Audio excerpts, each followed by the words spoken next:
Before we met on Earth, Chapter 5, The Secret Inside the Suitcase.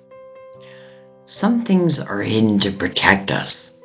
Others are hidden until we are ready to remember. The Storykeeper. Click, click.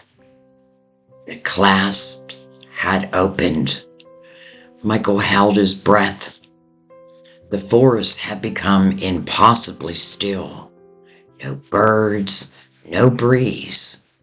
Even the gentle stream beside him seemed to pause, as though the world itself was waiting. Very slowly, Michael lifted the lid. Inside, there was no treasure, no gold, no forgotten fortune. Only 3 objects rested neatly inside the old leather suitcase. An aged brass key, a folded letter, and a faded photograph. Michael blinked. That's it? Someone had hidden this suitcase beneath the stones as though it held the greatest secret in the world. Yet inside were only ordinary things. Or so they seemed. Still, something about them made his heart beat faster. He reached for the photograph. The edges were worn soft with age. The image showed 2 children standing beneath an enormous oak tree. A girl, a boy, about his age. Their faces were faded, as though time itself had tried to erase them. Yet the feeling remained. He didn't know them.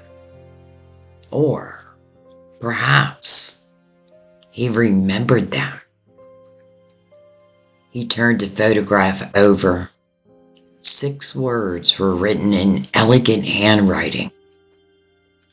Remember what was promised before. Michael frowned. Before what? Only silence answered. He carefully laid the photograph beside him and picked up the brass key. It was heavier than he expected, warm, as though someone had been holding it only moments ago. Carved into its center was a tiny symbol, a compass, surrounded by circles of stars. His fingers traced the engraving. A strange ache filled his chest. Not sadness, longing. The kind of longing you feel when trying to remember a dream that disappears the moment you wake. Finally, he unfolded the letter. The paper crackled softly with age. There was no greeting, no signature, only one sentence written in deep blue ink. When the compass awakens, do not seek the path. Let the path seek you. Michael read it again. Compass? What compass? Before another thought could form, the wind returned, not as a breeze, as a rush. Leaves spiraled into the air. The photograph fluttered. The letter trembled. The old suitcase groaned. And somewhere, far beyond the forest, something else has awakened. 300 miles away, Mary sat beneath the listening tree. The afternoon sunlight danced through the branches. The small brass compass rested quietly in her palm. And without warning, the needle moved. Once, twice, then faster. Round and round it spun until it became a blur of gold. Mary's heart began to pound. She stood so quickly, the compass slipped from her hand and landed softly in the grass. Yet the needle continued turning. She looked towards the western hills, towards a place she had never seen, towards someone she had never met. Then, without sound, without words, she felt it. Not a voice, not a thought, a presence. So familiar that tears filled her eyes before she understood why. She pressed her hand against her heart. "I know you," she whispered. The wind answered by carrying the scent of rain across the fields. And just as suddenly as it had begun, the compass went still, pointing west. Far beyond forest, far beyond clocks, far beyond the stars, the storykeeper sat behind the ancient book. His fountain pen rested motionless. He wasn't writing. He was watching. Words appeared across the page by themselves, one line at a time. His expression slowly changed. "No," he whispered. The room behind him grew colder. The familiar figure stepped from the shadows. "It has begun." The storykeeper closed his eyes. They were not meant to remember this soon. "You knew this day would come." "I hoped," his voice faltered, "that they would have more time."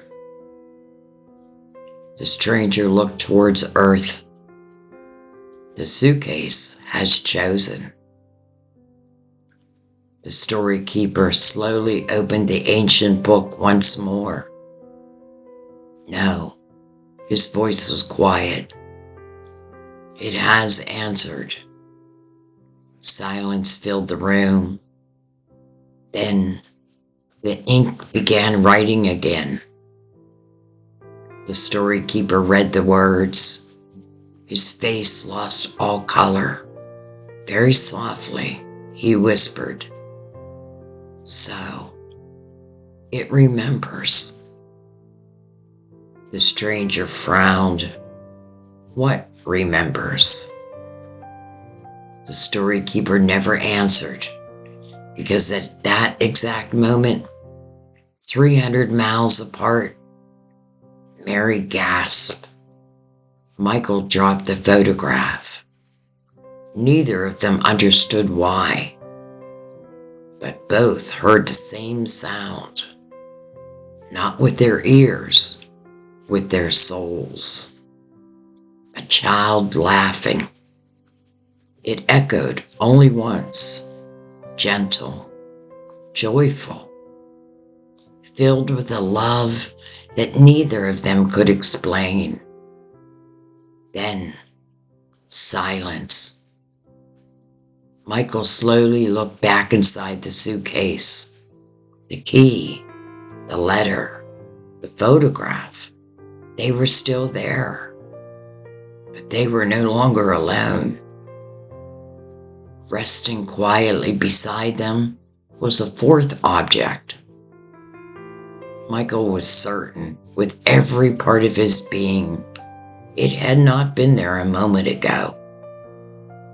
His hands trembled as he reached towards it. Far beyond the stars, the storykeeper suddenly stood. "No," he whispered. "Please." His voice broke. "Don't touch it." But Michael couldn't hear him.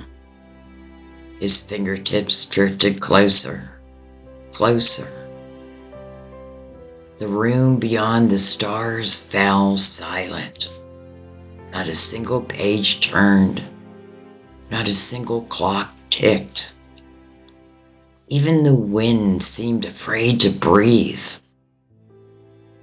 Michael's fingertips brushed the mysterious object. The instant he touched it, the forest exploded with light. Not light from the sun, light from somewhere older. The stream rushed backwards. Leaves flew upward instead of falling. Every bird in the forest took flight all at once. 300 miles away, Mary fell to her knees. The compass in her hand began to glow. A single tear slipped down her cheek. She didn't know why she was crying, only that somewhere, someone needed her. Far beyond the stars, the storykeeper closed the ancient book with a force that echoed like thunder. His voice was barely a whisper. "It has chosen." The stranger looked at him. The storykeeper slowly shook his head. "No." His eyes never left the earth. "They have." At that exact moment, the mysterious object burst into Michael's hands. His eyes widened, his breath caught. He stared at what lay before him. Unable to speak, unable to move, as the light grew brighter. His whisper barely escaped his lips. "Who are you?" Join me next Saturday as we explore the name he shouldn't know in Chapter 5.